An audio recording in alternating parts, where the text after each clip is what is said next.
प्रेमी श्रोतागणों, आज हम त्रिपुरदा के सिंह के द्वारा वध की कथा सुनेंगे। आइए हम कथा आरंभ करते हैं। देवशत्रु तारकासुर के 3 पुत्र थे। उनके नाम थे विंध्युमाली, तारकाच एवं कामलाच। भगवान शिव के पुत्र कार्तिकेय द्वारा अपने पिता तारकासुर के वध का समाचार पाकर इन पुत्रों को भयानक आघात लगा। उन्होंने अपनी समस्त सुख सुविधाओं का त्याग कर और ब्रह्मा जी को प्रसन्न करने के उद्देश्य से मेरु पर्वत पर जाकर कठोर तप करना आरंभ कर दिया।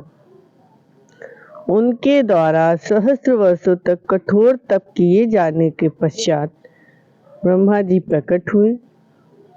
उन्होंने तीनों भाइयों से अपनी तपस्या का फल मांगने के लिए कहा।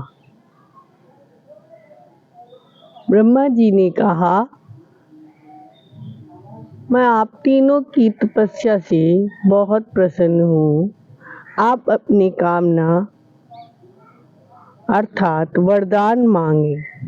तीनों असुर कुमारों ने ब्रह्मा जी के समक्ष साष्टांग प्रणाम किया, दंडवत, और बोले, देवेश, यदि आप वास्तव में हम पर प्रसन्न हैं तो हमें ऐसा वर दीजिए कि हम तीनों अमर हो जाएं और मृत्यु के देवता यमराज भी हमें स्पर्श करने का साहस न जुटा सकें।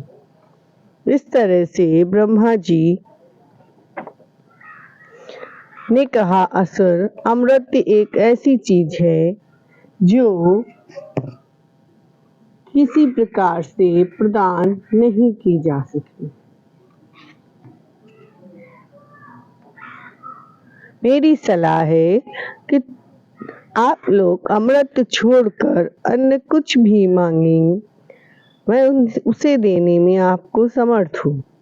असुरों ने कहा, भगवान, यदि हम अत्यंत शक्तिशाली हैं, हमारे पास ऐसा कोई भी स्थान नहीं जहां हम पर अपने शत्रु सुरक्षित अनुभव कर सकें। अतः आपसे हमारी प्रार्थना है कि आप हमारे लिए 3 ऐसे नगरों का निर्माण करें जो इतने अभेद हो कि उनमें देवता भी प्रवेश ना पा सके।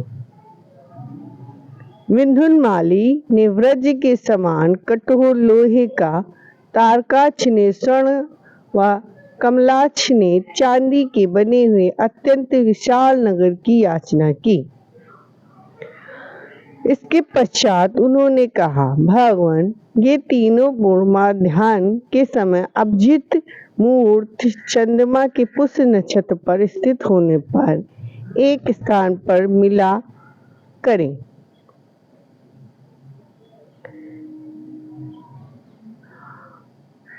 और आकाश में बादलों पर स्थित होकर क्रमशः एक के ऊपर एक रहते हुए लोगों की दृष्टि से ओझल रहे।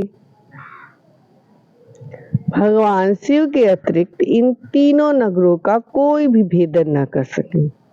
ब्रह्मा जी ने कहा, तथास्तु, ऐसा ही होगा। वरदान पाकर तीनों बहुत प्रसन्न हुए और ऐसा कहकर उन्होंने मैदानों को तीनों असुर पुत्रों की आवश्यकता के अनुसार उन विचित्र नगरों के निर्माण की आज्ञा दी थी। मैंने अपने तपोबल से तीनों नगरों का निर्माण किया जिनमें तारकासुर के पुत्र प्रसन्नता पूर्वक रहने लगे। आगे चलकर इन असुर पुत्रों ने शक्ति के अहंकार में चूर होकर देवताओं से युद्ध कर उन्हें पराजित कर दिया एवं तीनों लोकों के अपने अधीन कर लिया। इनके अत्याचार दिन पर दिन इतने बढ़ गए कि सभी पवित्र स्थलों को नष्ट भ्रष्ट करना आरंभ कर दिया। विनाश की कोई सीमा न रही। धर्म की हानि होने लगी। चारों ओर सभी धार्मिक मनुष्य संत महात्मा अधर्म के विस्तार से चिंतित हो उठे, त्राही त्राही करने लगे। इन असुर पुत्रों के अत्याचारों से दुखी होकर देवगण और ऋषि मुनि भगवान शिव की शरण में गए। भगवान विष्णु और ब्रह्मा जी भी उनके सहयोग के लिए उनके साथ थे। इन सब ने मिलकर भगवान शिव से असुर पुत्रों के अत्याचारों से मुक्ति दिलाने की परमात्मा से प्रार्थना की। भगवान शिव जो दया के निधान हैं, कृपालु हैं और भक्तों के दुख को दूर करने वाले, संकट के समाधान करने वाले शिव ने सभी को आश्वासन दिया, भरोसा दिलाया और विश्वकर्मा से ये कहकर एक सर्वदेवमय दिव्य रथ का निर्माण करवाया। ब्रह्मा जी ने इस दिव्य रथ में वेद रूपी अशोक को जोतकर भगवान शिव को समर्पित कर दिया। भगवान शिव के दिव्य धनुष और बाणों को उस रथ में रख दिया गया। ब्रह्मा जी स्वयं उस दिव्य रथ के सारथी बने। उस सर्वदेव रथ पर सवार होकर भगवान शिव उस स्थान पर आए जहाँ त्रिपुर का निर्माण हुआ था, अर्थात उनके महलों के स्थान पर। कालवश उस दिन वे तीनों पुर नगर एक सीध में आ गए थे। भगवान शिव ने उचित अवसर जानकर बिना एक क्षण गंवाए अपने धनुष पर पाशुपतास्त्र नामक दिव्य बाण चढ़ाकर छोड़ दिया, जिसने तारकासुर के तीनों पुत्रों का अंत कर दिया। एक ही शस्त्र चलाने से तीनों असुर सदा सदा के लिए काल के गाल में समा गए।